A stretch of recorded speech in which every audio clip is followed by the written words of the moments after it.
Alright guys, I promised you some of the good news. Well, here we go. Ukrainian army entered the Kucherov Yar, the place where Russians were trapped for already more than 1 month. We might check the advancement. It was yesterday and it is today. So the final decision was made by Ukrainian military commander of this sector that it's time to nail down Russians in Kucherov Yar. And yeah, there was the presence of the Russian infantry. Russian army tried even to supply their positions in Kucherov Yar, mostly with the help of the drones. They dropped some water, food, munition, but everything of that is just useless because Ukraine entered Kucherov Yar, and it's a matter of hours, I would say, even then Ukraine establishes its own control there. Well, at least in the coming days, I expect that all of this entire territory will be blue. And also Russians struggle in this direction. Let's go to the frontline review yesterday and today. You see, they're losing this territory and they're further away from Zoloty Kolodets, the place where Russians managed to penetrate Ukrainian defense line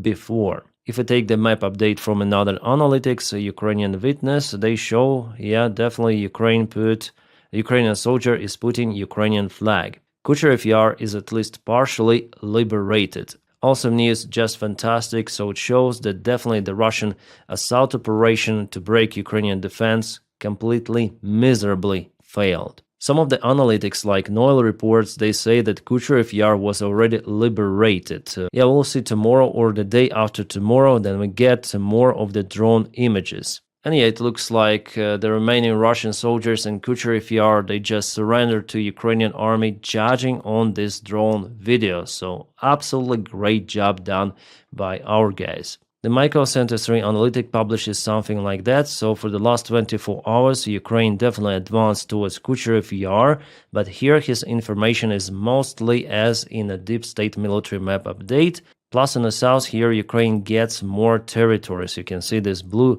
area expansion. But at the same time, you may see that Russians are trying to advance from Novotoretsk towards Mayak, and also they got this part of the field under control. Before they had numerous of the attacks here using convoys of the vehicles, and all of them were burned by Ukrainian army, burned down. And still Russians are unable to take Vladimirovka or Shakhova.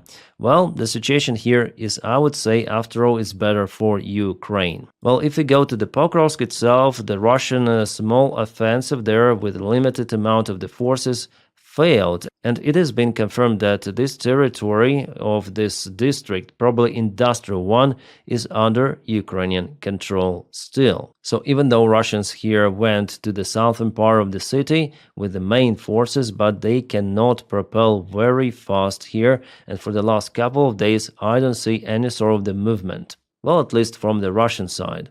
But where Russia moves is in this area, Zaporizhia, Dnipropetrovsk and Donetsk direction. Let's zoom into the place. I want to show you the timeline. It was yesterday, it is today. So every day they're taking the ground. Today they advance from Poltavka. They expand this gray area further away. It's kind of the big gray area. It is not a good sign. Plus, in the northern part, they go closer to the river of Vovcha and maybe even crossed it to Ivanivka, so yesterday and today. The situation here is not really good and it requires additional reinforcements from Ukrainian side, but Ukraine is very limited in its resources. The most capable Ukrainian army groups are already fighting in Pokrovsk Dobropilla direction. In that particular spot, it was crucial to stop the Russian offensive, but here I would say it's not enough forces for now. Ukraine still has some of the reserves, but not all of them could be used at once, because maybe Russia is waiting for Ukraine to use that kind of the strategy to exhaust the Ukrainian army completely. So the tactics now is the same as from, for example, Bakhmut. Ukraine leaves the position, causing Russians severe losses, and the Russians propel, but again very, very slowly. Well, here, unfortunately, I expect Russians to reach Pokrovsk. Well, not this year, but the next one they could do it during the springtime. From Pokrovsk, here goes the line of Ukrainian defense throughout those villages, I guess. And I hope that after all, it would be possible to stop Russian army assault at this line. On the south, we have some of the update coming from the Mayakovsk. You can see Russia used lots of the vehicles. Already discussed with you the failed Russian attack attempt towards Malotokmachka. Most of the vehicles were kaputted in red and gray zone. A couple of them went to Malotokmachka itself, but later on were kaputted. The same goes for Robotyne and Nesteryanka. Russia has absolutely crazy losses. For a single day, they lost more than 30 of the vehicles. It is crazy. But that's the usual strategy of the Russian army, to continue to attack using the mid waves. Some of the additional images were published from the failed Russian attack attempt towards Malotokmachka. There is some sort of the Ukrainian drone operation on the Russian vehicles and the Russian infantry. I cannot show you the entire video here, but it was definitely a devastation of the Russian units out there. In this place especially, it was something outstanding because there are not many areas where Russians could hide, not many tree lines. And yeah, as usual, there's no any day without hitting Russian refineries. Let's watch this video. Kaboom! This one happened in Dagestan, Makhachkala, Russian Federation. 1,130 kilometers away from Ukrainian border, and the Russians were unable to intercept a Ukrainian drone. Well, this refinery is not the biggest one in Russia. The capability is 1 million tons per year, but still it's very crucial for this Caucasus region of Russia. And as I say to you many of the times, if something happens in Russia, I mean internal clash, it would start from the northern Caucasus. So destabilization of this Russian region is very important. Then locals will not have fuel.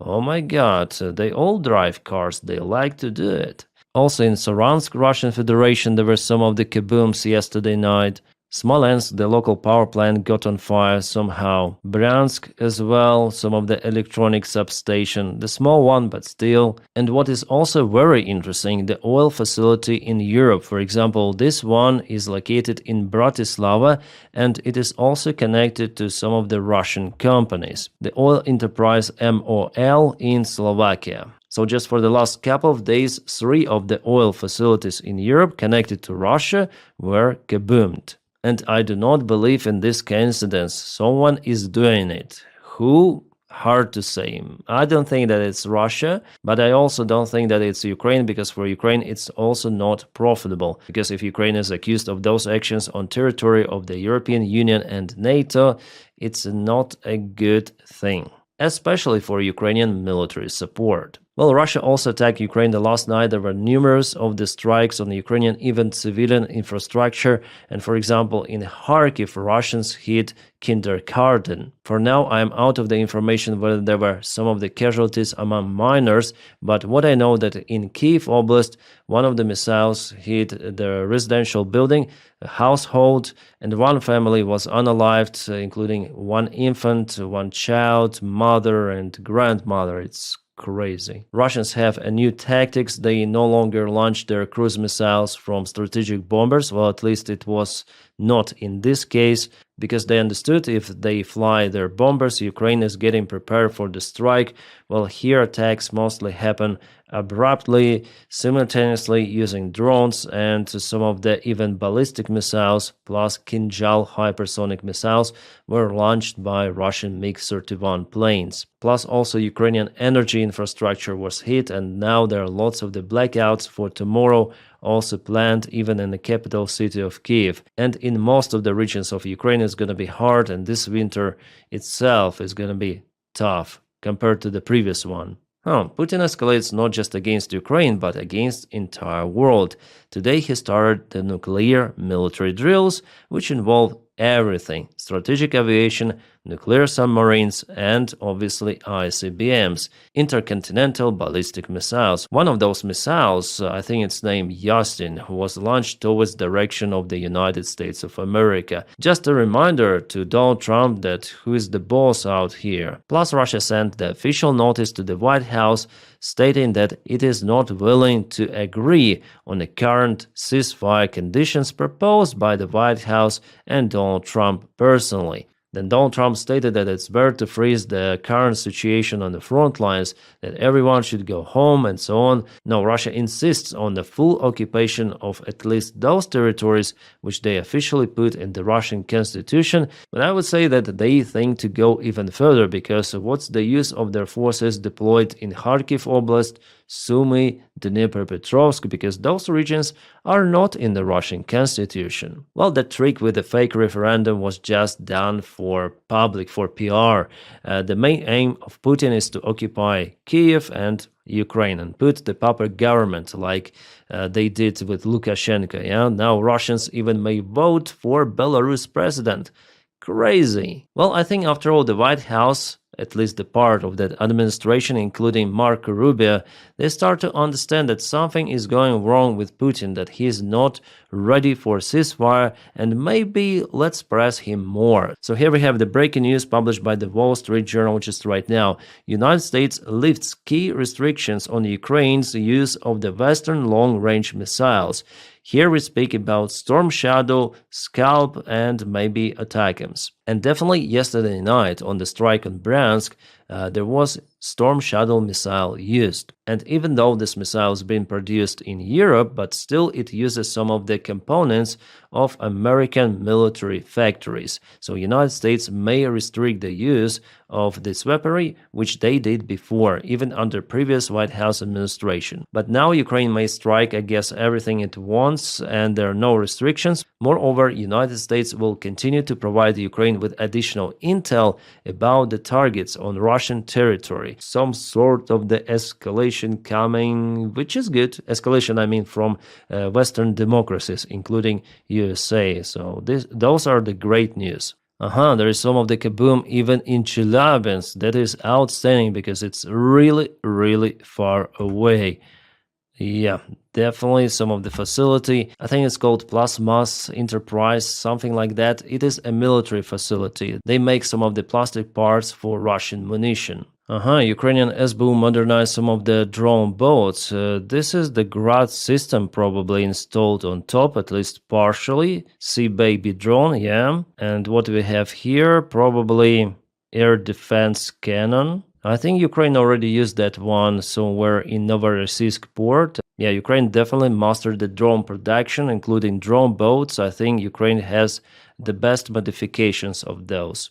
And what is this? Oh, sanctions were agreed tonight, the 19th package since the full-scale invasion of Ukraine. Great, there should be pressure on Russia created from everywhere, but the most effective sanctions actually are applied by Ukraine. I mean those drone strikes on Russian refineries. But Russia plans to defend their refineries using big balloons and some of the nets around them. Well, this project could be logical, and for Ukraine it would be very hard to penetrate this kind of the defense. So we'll see if Russia is successful implementing this one in real life. Oh, Scott Bessent, the Treasury Secretary of the United States of America, has announced about some of the new Russian sanctions which could be applied. So let's listen to it. So we are going to either announce after the close this afternoon or first thing